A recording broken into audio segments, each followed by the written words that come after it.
ആ ജയേഷ്ണ, എന്നടാ ഇവിടെ? ഒന്നുമില്ല, ഇച്ചായനൊന്ന് കാണാവുന്ന. ആ, നിങ്ങളാണല്ലേ ആ അമ്പാറയിലെ സ്ഥലം മേടിച്ചത്? ഞാനത് ഓർത്തില്ല. ഏയ്, മേടിച്ചിട്ടൊന്നുമില്ലാന്നേ, നോക്കിയെന്നേ ഉള്ളൂ. ഓ, എന്നോടൊന്ന് വിളിക്കേണ്ടാവൂവേ. അച്ചായനല്ല എന്നോട് പറഞ്ഞായിരുന്നു. മോളുടെ കല്യാണം എത്രയും പെട്ടെന്ന് ഉറപ്പിച്ചതേ അതുകൊണ്ടല്ലേ. ആ ചെല്ല്. പുറത്ത് കറങ്ങാനൊന്നും പോകാറില്ലേ? അങ്ങനെയൊന്നുമില്ല. ഇത്തവണത്തെ ഓരോ കല്യാണം നിശ്ചയിക്കണമെന്ന തീരുമാനമൊന്നും ഇല്ലായിരുന്നു. അതുകൊണ്ട് അവൻ റിട്ടേൺ ടിക്കറ്റ് എടുത്താ വന്നത്. കൊച്ചിന് വീടിന് പോണെന്ന് പറഞ്ഞിരിക്കുവായിരുന്നു. അത് സാരമാക്കണ്ട, 2-3 മാസത്തിനകം കൊച്ചിനെ അവനെ കൊണ്ടുപോകും. ആ ജയകൃഷ്ണ, വാ ഇരിക്കേ. ഇത് ജയകൃഷ്ണൻ. ഇവിടെ അടുത്ത് എരഞ്ഞിപ്പറയിൽ ഒരു വർക്ക്ഷോപ്പ് നടത്തുക. അമ്പാറയിലെ നമുക്ക് കുറച്ച് സ്ഥലമുള്ളത് വാങ്ങിയത് ജയകൃഷ്ണനും അയാളുടെ കൂട്ടുകാരനും കൂടാ. ഓ, നിഷയുടെ ചെക്കൻ്റെ അപ്പനും അമ്മയാ. ശരി, എന്നാ കാര്യങ്ങളൊക്കെ നടക്കട്ടെ, നമുക്ക് ഇറങ്ങാം. കോളേജിലേക്ക് ഇറങ്ങാം. മോളെ, ഞങ്ങൾ ഇറങ്ങാന്നേ. എന്നാ ശരി മോളെ, ചെന്നിട്ട് വിളിക്കണേ. ശരി. വാ പോവാ.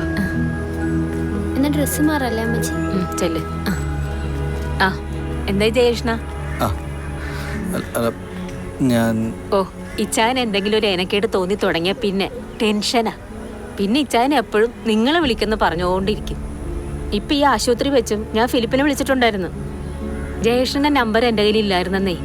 എന്നിട്ട് ഞാൻ ഇന്ന് രാവിലെ സതീഷിനെ വിളിച്ചിട്ടാ ജയേഷ്ണന്റെ നമ്പർ വാങ്ങിച്ചത്. ശരിക്കും പറഞ്ഞാ എനിക്ക് നിങ്ങളുടെ കാര്യത്തിൽ ടെൻഷനൊന്നുമില്ല. പക്ഷെ ഇച്ചായൻ ഇങ്ങനെ വയ്യാണ്ടിരിക്കുമ്പോഴുണ്ടല്ലോ ഉള്ളില് വല്ലാത്തൊരു ആദ്യ. അതുകൊണ്ട് ഒരു ദിവസം മുമ്പേ കാര്യങ്ങൾ അങ്ങ് നടക്കുകയാണെങ്കിൽ നമുക്കൊരു സമാധാനമായ തന്നെ. അല്ല, ഞാൻ വർക്കിയെ കാണാൻ പോയിട്ട് കണ്ടില്ല. പിന്നെ ഈ വഴി പോയപ്പോൾ ഒന്ന് പറയാന്ന് വെച്ചു. എന്തായാലും ഞാൻ പുള്ളിയെ കണ്ടിട്ട് ഇത് എന്നത്തേക്ക് എഴുതാൻ കഴിയുമെന്ന് വിളിച്ചറിയിക്കാം.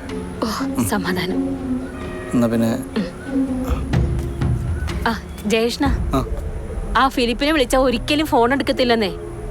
അപ്പൊ ഇനി ഞാൻ ജയേഷ്ണയെ വിളിക്കത്തുള്ളേ.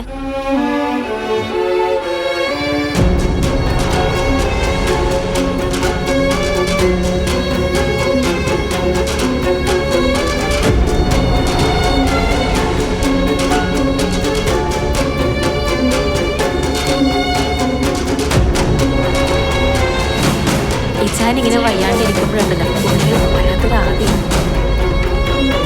ആ ഫിലിപ്പിനെ വിളിച്ചാൽ ഒരിക്കലും ഫോൺ എടുക്കുന്നില്ലെന്ന്. അപ്പൊ ഇനി ഞാൻ ജയേഷിനെ വിളിച്ചിട്ടുള്ളേ.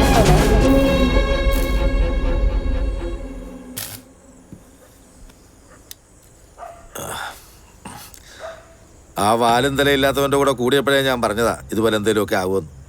ഒരു അന്തവും കുന്തവും ഇല്ലാത്തവനാ. ഇനിയിപ്പോൾ ആലോചിച്ച് നിന്നിട്ട് ഒരു കാര്യവുമില്ല. എത്രയും പെട്ടെന്ന് അവനെ കണ്ട് കാര്യത്തിനൊരു തീരുമാനം ഉണ്ടാക്കാൻ പറ. എടാ, നീയൊക്കെ മറ്റേ പണി കാണിക്കരുത്. നിന്റെയൊക്കെ വാക്ക് വിശ്വസിച്ചാ ഞാനിതിനെ ഇറങ്ങി തിരിച്ചേ. അവർക്കാണേലേ ആൾബലവും ഇല്ല, ആരോഗ്യവും ഇല്ല. ഒരു പെങ്കൊച്ചിന്റെ ജീവിതം വെച്ചാ നീയൊക്കെ ഈ കളി കളിക്കുന്നത്, ഓർത്തോണം. ഇയാൾ ഒരുത്തരം എല്ലാത്തിനും കാരണം. കാര്യമൊന്നും പറയത്തുമില്ല, എല്ലാം കയറി ഏക്കും ചെയ്യും. ഇനിയിപ്പോൾ ഞാൻ എന്നാ ചെയ്യാനാ? നമ്മൾ 1 രൂപ ടോക്കൺ കൊടുത്തിട്ടുണ്ട്. ഇനി എൻ്റെ വീട് വിറ്റ് കഴിയുമ്പോഴത്തേക്കും ബാങ്കിൻ്റെ കൂടെ സെറ്റിൽ ചെയ്ത് കഴിഞ്ഞാൽ 1 രൂപയും കൂടെ കിട്ടും. അപ്പോൾ അത് പൈസ ഇല്ലെങ്കിൽ പിന്നെ നിങ്ങൾ എന്തിനാ പണിക്കിറങ്ങി? നിങ്ങൾ ഇയാളോട് ചോദിക്കും. എൻ്റെ 10 സെന്റിന്റെ പൈസ കിട്ടാൻ ഫെബ്രുവരി മാസം ആവുമെന്ന് ഞാൻ അയാളോട് പറഞ്ഞതാ. അന്നേരം ഇയാൾ പറഞ്ഞു ഇതൊക്കെ എഴുതിയെടുക്കാൻ ഒരു 6 മാസം സമയം കിട്ടുമെന്ന്. അതൊക്കെ വിശ്വസിച്ചിട്ട് ഞാൻ ഈ പണിക്കിറങ്ങി. ജയേഷ്ണ, ആ സ്ഥലത്ത് നിന്ന് 20 സെന്റ് മാറ്റിയിട്ട് ബാക്കിയുള്ളത് കൊടുത്താൽ പ്രശ്നം സോൾവ് ആവില്ലേ? ഈ 15 ദിവസങ്ങളിൽ സ്ഥലം നേരെയാക്കി എടുത്തിട്ട് എപ്പോഴാ? അല്ല, ഇതൊക്കെ നടക്കുവാണെങ്കിൽ നോക്കാം. എന്നാലും ഒരു പ്രശ്നമുണ്ട്. ആരെങ്കിലും ഒറ്റയടിക്ക് വന്നിട്ട് മുഴുവൻ കാശ് തന്നിട്ട് പോകുമോ? നിങ്ങൾ കൊടുത്ത പോലെ ഒരു ടോക്കൺ നിങ്ങൾക്കും തന്നിട്ട് പോകും. ജയേഷ്ണ, നീ വിഷമിക്കണ്ട, നമുക്ക് വഴിയുണ്ടാക്കാം. ജേഷ്ണ, ഞാൻ ആരെങ്കിലും കിട്ടുമെന്ന് നോക്കാം. നീ ടെൻഷൻ അടിക്കണ്ട. ശരി, ആ അവിടെ നോക്കാം, നടക്കും.